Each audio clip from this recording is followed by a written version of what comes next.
Hello friends, welcome to our channel லக்ஷய பாத்திரம். இன்னைக்கு நம்ம சேனலில் பார்க்க போகிற ரெசிபி புடலங்காய் கடலை பருப்பு பொரியல். அடுப்பில் ஒரு கடாய் வச்சுட்டு 2 ஸ்பூன் அளவு குக்கிங் ஆயில் ஆட் பண்ணிவிட்டு 1 ஸ்பூன் அளவு கடுகு உளுத்தம் பருப்பு ஆட் பண்ணி பொரிஞ்சதும் ஒரு காஞ்ச மிளகாய், கொஞ்சம் கருவேப்பிலை, கூடவே ஒரு பெரிய சைஸ் வெங்காயத்தை பொடியாக கட் பண்ணி அதையும் இது கூட சேர்த்து நல்லா வதக்கிக்கலாம். 2 புடலங்காயை வாஷ் பண்ணிவிட்டு நீளமாக கட் பண்ணி வச்சுருக்கேன். அதையும் இது கூட சேர்த்து வதக்கிக்கோங்க.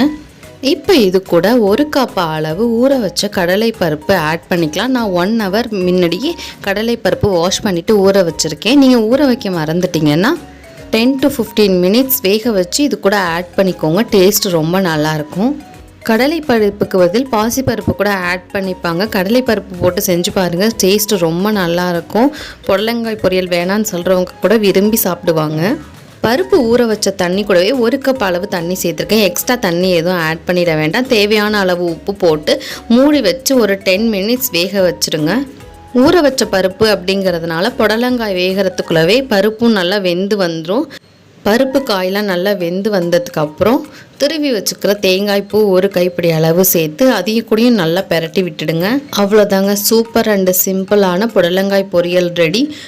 சாம்பார் சாதம், புளிக்குழம்பு சாதம், ரசத்துக்கெல்லாம் சூப்பரான காம்பினேஷன். ட்ரை பண்ணி பார்த்துட்டு கமெண்ட்ஸில் சொல்லுங்கள். லைக் பண்ணுங்கள், ஷேர் பண்ணுங்கள், சப்ஸ்கிரைப் பண்ணுங்கள். எங்கள் சுவை உங்கள் வீடுகளில். தேங்க்ஸ் ஃபார் வாட்சிங்.